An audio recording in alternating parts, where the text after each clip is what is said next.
Amigos, muy buenos días. Gracias por su sintonía a este espacio de diálogo en el segmento de educación financiera. Esta mañana queremos conversar un tema que sin duda es de interés de muchos que siguen la evolución de la economía del país, y es cómo el mercado de valores es un reflejo de lo que pasa tanto en la economía ecuatoriana como en la situación general de nuestra sociedad. El mercado de valores suele interpretarse como una especie de termómetro, de barómetro económico de qué es lo que está ocurriendo en la economía, pero también refleja hábitos, expectativas y comportamientos de la sociedad. En Ecuador, la evolución del mercado de valores evidencia las tensiones que vivimos, la a veces ausencia de confianza, el escepticismo, y también refleja la necesidad de financiamiento y las restricciones que existen estructurales porque tenemos una ley o una normativa en general que no ha evolucionado cubriendo la necesidad de los tiempos. Para analizar esta temática tan interesante, no enfocarnos necesariamente en los datos, pero sí a hablar basados en data comprobable y analizar este entorno, nos acompaña Carolina Merchán Solórzano. Ella es economista y es la responsable de la parte de comunicación y estadísticas de la Bolsa de Valores de Guayaquil. Ella se ha dedicado en su carrera a analizar los comportamientos de los mercados y justamente de esta temática tan interesante, desde esta perspectiva tan importante, es con la que vamos a abordar el día de hoy. Carolina, bienvenida, gracias por acompañarnos en este espacio. Un gusto, Francisco. El gusto es completamente nuestro. La Bolsa de Valores siempre está enfocada, la Bolsa de Valores Guayaquil siempre está enfocada en abrir más espacios para conocer justamente lo que comentaba, el termómetro de la economía. Hay un tema muy interesante hablando de los temas de barómetro y termómetro que tiene relación con el Premio Nobel de Economía. Este último Premio Nobel hablaba de cómo el mercado de valores en general, en cualquier país, el desarrollo del mercado de valores es un indicador clave del desarrollo económico.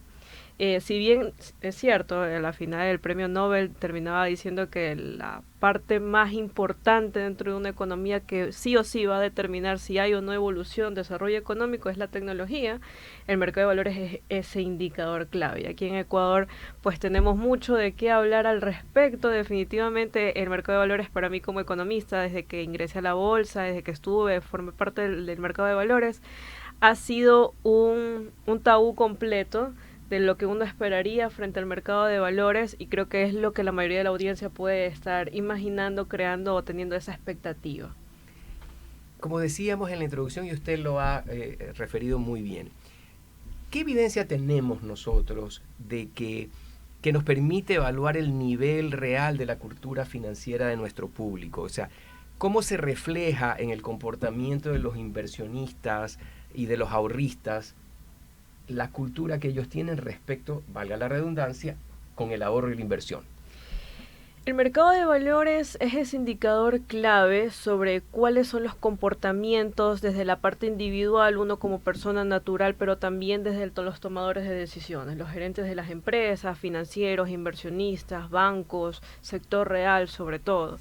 Y el mercado de valores dice mucho al respecto. Por ejemplo, la participación actualmente, ¿cómo está compuesto el mercado de valores? Un 60% el sector público, 30% el sector financiero y un 10-11% el sector real, el sector que mueve casi más del 80% de la población económicamente activa. Estamos hablando del que genera mayor cantidad de empleo, tanto adecuado e inadecuado, lo pueden clasificar como quisieran, pero definitivamente es el que da el mayor sustento económico de empleabilidad. Y eso demuestra mucho de también cuáles son o qué es lo que está pasando en la economía del Ecuador, qué es lo que tenemos ahora politizado, diferentes sectores, diferentes sectores económicos, empezando por el sector público. Acabamos de pasar una consulta popular que ya hablaba sobre cómo esto iba a mermar en temas de riesgo país a nivel de mercado extranjero, y lo vemos también reflejado en el mercado de valores. El mercado de valores cubre diferentes tipos de necesidades y no excluye al sector público, sino que el sector público también forma parte del mismo. La pregunta es por qué el sector público ocupa el 60% de esa participación en el mercado de valores. Y aquí vamos a la parte del sector privado. Y Y nosotros como ecuatorianos tenemos una historia bastante pesada en temas de antecedentes o mala praxis financiera, en temas de fraude, el propio feriado bancario. Son secuelas que uno viene viviendo. Tal vez las generaciones nuevas, las nuevas generaciones no lo consideran así, de hecho son los que más participan en temas de mercado de valores, en temas de inversiones, en conocer mercados extranjeros, pero ¿qué ocurre con las generaciones que sí tuvieron que vivir con estos antecedentes, con estas secuelas, que vivieron estos hitos en la historia económica ecuatoriana? Y es ahí donde cambia la perspectiva y vemos justamente el tema del corto plazo, tanto para el sector público como para el sector financiero, el sector real, equipara casi todo el porcentaje de lo que se negocia en el mercado de valores, y eso indica mucho. ¿Cuál es la cultura financiera a breves rasgos que uno puede hablar sobre el comportamiento del ecuatoriano cortoplacista? Y somos Claro, así. pero ¿no será que también hablemos un tanto de ADN? ¿Es verdad lo que usted señala de que las nuevas generaciones utilizan aplicaciones? Toda la nueva generación, ojalá que fuera mucho más en cantidad de personas, me refiero a aquellos que usen aplicaciones o medios electrónicos para invertir, porque estamos hablando de que aquellos que tienen alguna capacidad de ahorro, no hablemos necesariamente de inversión, capacidad de ahorro. Sabemos la realidad de lo que estamos viviendo como país y ciudadanía ante la falta de un empleo verdaderamente adecuado, con ingresos verdaderamente adecuados.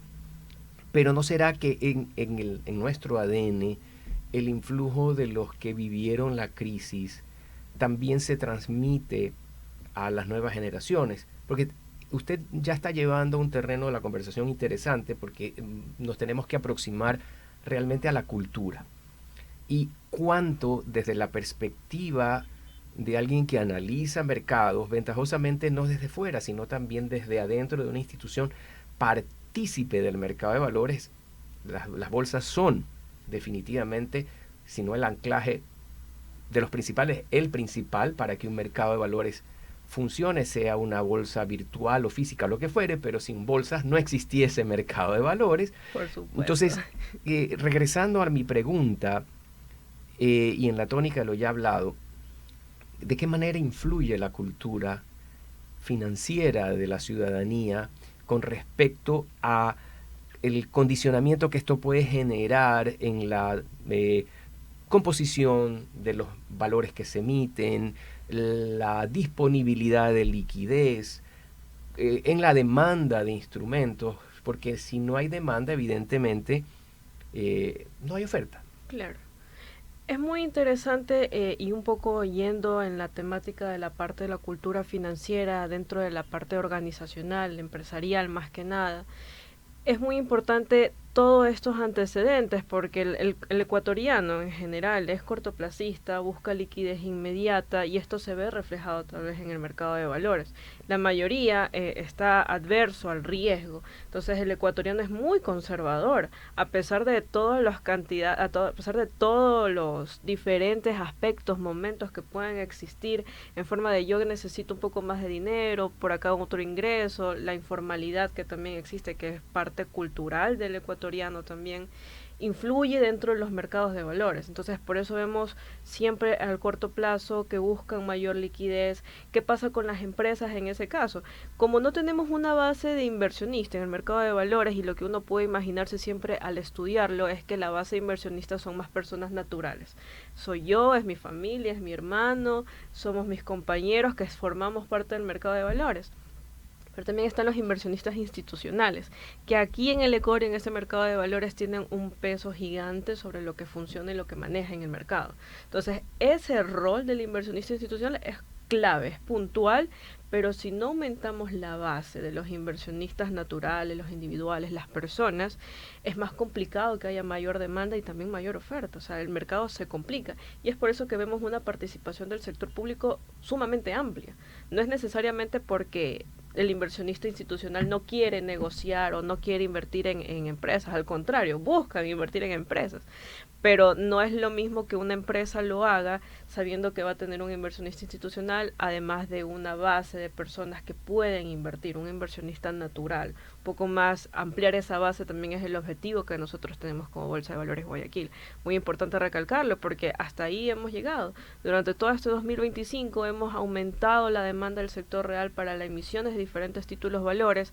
Siempre se habla de los bonos corporativos, obligaciones, papeles comercial, que está ahí el enfoque porque es la necesidad de financiamiento, y ese es el rol del mercado de valores, cubrir una necesidad, una opción de financiamiento para las empresas, para las personas, y es ahí donde nosotros apuntamos. Entonces este año hemos tenido un gran avance, un crecimiento en el sector real, pero todavía falta, y la cultura organizacional, empresarial, es importante porque cuando hablamos de la emisión de bonos corporativos o el rol de la empresa en el mercado de valores, tenemos empresas que optan por búsqueda de financiamiento en papel comercial o bonos corporativos.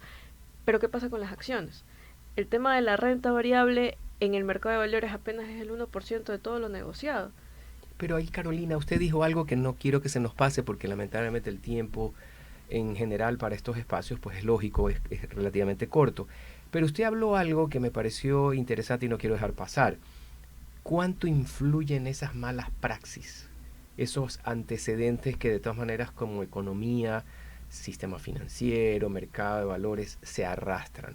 ¿Cuánto ha impactado en concreto eso? Porque sin duda, por ejemplo, para los tomadores de decisiones, se puede generar una adversión al riesgo quizá, una falta de confianza quizá. Usted que analiza la data y ve el comportamiento de los mercados, ¿cuánto cree que hay todavía en el ambiente? ¿Cuánto pesa en el ambiente esa desconfianza?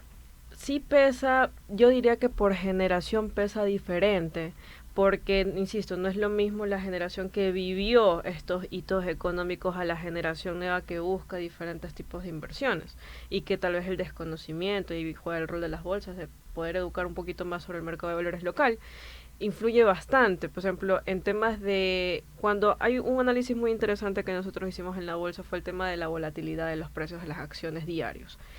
Es interesante porque nosotros en un inicio contemplábamos que tal vez los diferentes hitos económicos de seguridad, políticos, incluso hasta un poco más locales, municipales, no afectaban en los precios, pero sí tiene una ligera afectación, pero también habla de justamente cuál es la volatilidad que puede existir frente a estos riesgos, y hay que siempre tener en consideración en un punto muy, digamos, puntual y clave, que el ecuatoriano es muy conservador. Su genética es conservadora. Tal vez las nuevas generaciones buscan cambiar ese tema generacional, de dejar de ser conservadora, tal vez un poco más agresivo, un poco más riesgoso, que no sea tan adverso al riesgo, pero el ecuatoriano lo es. Y cuando hablamos de conservadurismo no hablamos temas políticos, no, hablamos un poco más el tema económico. Tema económico, que es ser conservador. Yo voy a lo seguro, y lo seguro que es renta fija. Yo voy a lo seguro. ¿Y qué es lo seguro? Donde se negocian más los títulos papeles. Y así piensa el inversionista institucional al final del día, ¿no? ¿Verdad? ¿Por qué? Porque igual ellos cargan con una responsabilidad de administración de fondos, dineros que no son suyos como tal, sino que lo administran estos inversionistas. Y ahí va el punto clave. Entonces, yo tengo estos antecedentes porque arraiga mucho a los tomadores de decisiones. Cuando hablamos justamente de cuáles son estos antecedentes históricos, no necesariamente nos referimos al mercado de valores, y eso hay que dejarlo muy en claro. Así es, por supuesto. No nos referimos a eso. A veces es que la empresa tal quebró de la noche a la mañana. Hay casos de cooperativas que lo han hecho. Los bancos, típico feriado bancario, deja una marca, deja una huella completamente significativa en la cultura del ecuatoriano que es muy difícil quitarla. Entonces hay un proceso, un trabajo que ha hecho hasta la propia banca de decir, vamos a ahorrar, hay que ahorrar. Y ahora nuestro trabajo como mercado de valores es decir, hay que invertir. Esos son los cambios que tratamos de hacer también culturalmente. Pero todo esto, y además los diferentes espacios que hay en noticias, también la búsqueda inmediata de liquidez por el propio contexto económico, la falta de empleabilidad, entre otros indicadores económicos que está bien, tal vez no son los mejores para, socialmente hablando, los mejores para los ecuatorianos, habla también de esto. Entonces tenemos diferentes estafas piramidales que de una u otra forma, insisto, si cuando hablamos del mercado de valores es algo, un tabú, todo lo que sea referente a inversión, estafa o ahorro, quiebra, de una uno llega a direccionarlo o a hacer ese nexo a mercado de valores. O en general, todo lo que es el ecosistema financiero. Entonces, eso de ahí es algo con lo que nosotros como mercado de valores estamos muy al pendiente y por eso la información que también entregamos siempre es transparente en todo el sentido de la palabra, los datos, quienes negocian, calificaciones de riesgo, impagos, todo está dentro de nuestras páginas web y toda la información es pública. Y junto con la Superintendencia de Compañías, entre otros entes reguladores, hemos realizado diferentes charlas, capacitaciones para prevenir los tipos de fraude. Por eso es importante, Carolina, y eso me alegro que lo hagan, porque más allá de que el feriado bancario, que tampoco es muy atrás, porque habrán así como generaciones que los vivimos tanto como ahorristas y ni se diga como empleados del sistema financiero, están los hijos y estamos hablando de 20 poquitos años, por tanto hay muchas generaciones jóvenes de menos de 35 años que eran niños pero oían lo que sufrían sus familias y se pueden recordar de ciertos momentos de dificultades que vivieron en sus respectivas casas. ¿No será que esa situación que era una crisis de carácter estructural del país, la dolarización y todo lo que ocurrió, pero la gente lo enfoca más como responsable al sector financiero y al sector bursátil? ¿No será que eso también influye en que el público mayormente quiere invertir en el sector, en bonos del Estado, en papeles gubernamentales, como mencionó usted, que era el 60% de la composición? Hay dos temas puntuales y es por un lado el tema de la responsabilidad financiera. Cuando hablamos del ecosistema financiero en diferentes países, no solo en Ecuador es un caso aislado, porque por alguna razón el mercado de valores no pertenece al sistema financiero, pero por eso me gusta llamarle ecosistema financiero, porque eso es al final lo que somos, un ecosistema donde ahorros, hay ahorristas, inversionistas, empresas, los propios bancos, el sector público forman parte, son los actores principales del mercado de valores. Y en otros países se lo reconoce como eso. Entonces, no es tanto lo que nosotros aprendemos localmente, porque igual también somos bastante americanizados en varias de nuestras culturas en general, por el tema del dólar en general. Y ahí va el tema de cuando hablamos de banca, también hablamos de mercados. Cuando hablamos de cooperativas, hablamos de mercados. Cuando hablamos de quiebras, hablamos de economía y relacionado al mercado.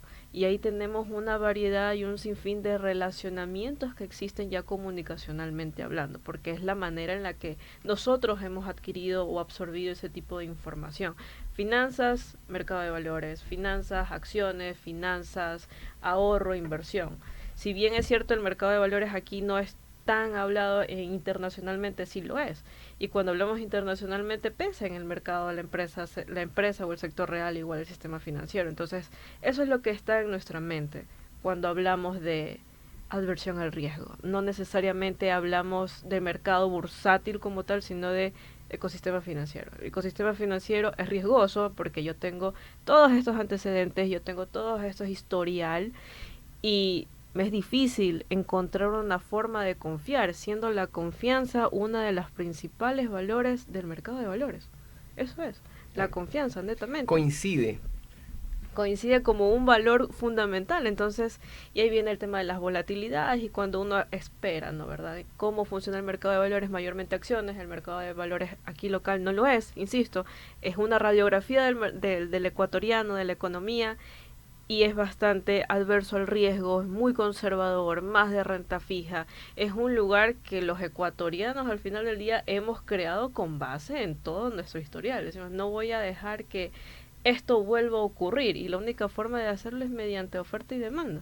Y Hablando ahí tenemos de oferta eso. y demanda, en un país como el nuestro que tiene necesidades crecientes de inversión y adicionalmente restricciones fiscales, ¿cuál debería ser la función que el mercado de valores cumpla como mecanismo de canalización, de financiamiento y optimización de recursos?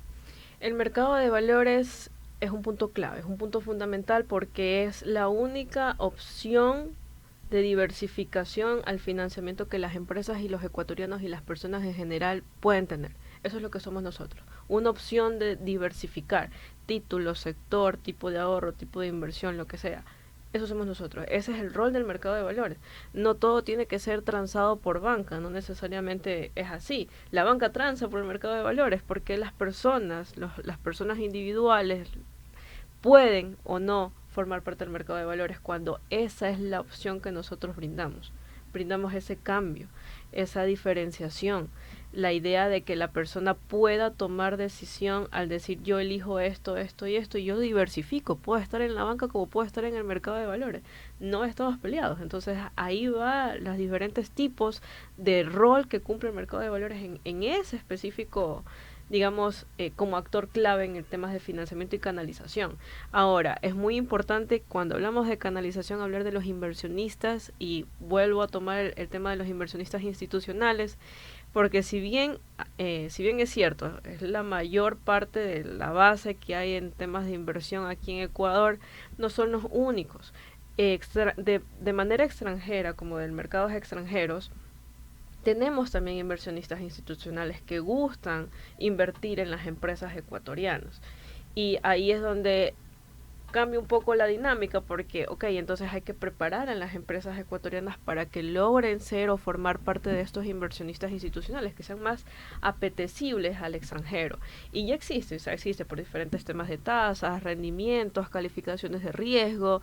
Hay un tema muy interesante cuando hablo con los inversionistas extranjeros, los multilaterales más que nada implican o dicen, me gusta porque el empresario ecuatoriano es resiliente y es otro de los valores de la cultura que nosotros también hemos ejercido. Somos resilientes a pesar de todo lo que ocurre en el contexto No, económico. yo creo que es, no a pesar de todo, es justamente Justo por todo. todo lo que hemos vivido. Bueno, los que pintamos canas sabemos muy bien lo que es vivir todas esas Insisto, esos o sea, cambios. toda esta parte histórica de antecedentes que existe en el término económico, político, empresarial, pesa y es lo que formó el mercado de valores en la actualidad. Todavía nos hace falta, pero es que hay que ir cambiando la parte cultural también. Debemos dejar de pensar solo en el ahorro y empezar a pensar en invertir. Tenemos casos de éxitos en muchísimos países, se puede hablar toda una mañana de países en que hubo una verdadera transformación, como fue el caso de Chile, con todas las falencias que ese país pueda tener, pero el Chile de antes de la irrupción del mercado de valores a lo que es hoy como país, hay una historia gigantesca, una evolución gigantesca. Para finalizar, Carolina, ¿qué mensaje podría dar a usted breve a nuestra audiencia? Y muchas gracias por su intervención de esta mañana. ¿Qué oportunidades reales se abren? ¿Qué podría esperarse del mercado de valores a pesar del entorno, a pesar de la cultura y a pesar de todo, siendo ecuatorianos resilientes? A mí me gusta ser muy positiva y propositiva dentro del cargo en el que estoy y también como economista, no como analista. Al final del día, para mí el mercado de valores debe, y yo creo que ese es el desafío que todos los ecuatorianos tenemos, ser ese indicador de desarrollo. El premio Nobel ya lo dijo, las historias de otros países lo demuestran, nosotros no podemos quedarnos atrás, ahí hay una oportunidad gigante para empresas, para personas naturales, que está siendo desaprovechada. Y nosotros tenemos que hacer ese cambio, no hay de otra forma. Cuando no existe, digamos, el ecosistema regulatorio para hacerlo, entonces ahí es donde la sociedad tiene que cumplir su rol. Qué interesante, es así. Y yo creo que en estos tiempos nos hemos llenado de una especie de apatía en que creemos que el Estado es el único que tiene que mover las fichas, empujar el carro, cuando en realidad es la ciudadanía, la parte activa, la sociedad civil, como quiera llamarse, la comunidad, la que debe despertar y trabajar en todos los ámbitos, coordinadamente con el sector privado, con las autoridades democráticamente elegidas, pero sin duda somos los que formamos la sociedad civil quienes tenemos la obligación de empujar este país en el que estamos todos. Correcto, Así y más que aún con todos los temas, insisto, que algunas veces siempre se forma la prensa, en general los medios de comunicación, lo tornan negativo, cuando no necesariamente todo es negativo. O sea, a pesar de las bombas, a pesar de los sicariatos, aquí vivimos y creo que es deber nuestro. Y para concluir, queridos amigos, esta mañana, gracias de nuevo, Carolina. Antes de despedirme, sí, queremos aprovechar este espacio que es netamente de difusión técnica, profesional, Pero sí creo que vale la pena concluir con una suerte de arenga de que recordemos, amigos, todos los días que somos parte de este Ecuador y que nadie va a venir a solucionarnos las cosas si nosotros no tomamos las riendas del caballo que se llama nuestro país, no arrimamos el hombro y no hacemos todo lo que esté a nuestro alcance desde la trinchera en que estemos, económica, profesional, como profesores, como estudiantes, como amas de casa. Cada uno cumple su rol para que este país siga siendo el país que anhelamos para nosotros, nuestros hijos, y yo ya tengo 3 nietos. Así que gracias, amigos, nos vemos la próxima semana, Carolina. Muchas Mil gracias. gracias, Francisco, un gusto. Para toda la audiencia también un saludo.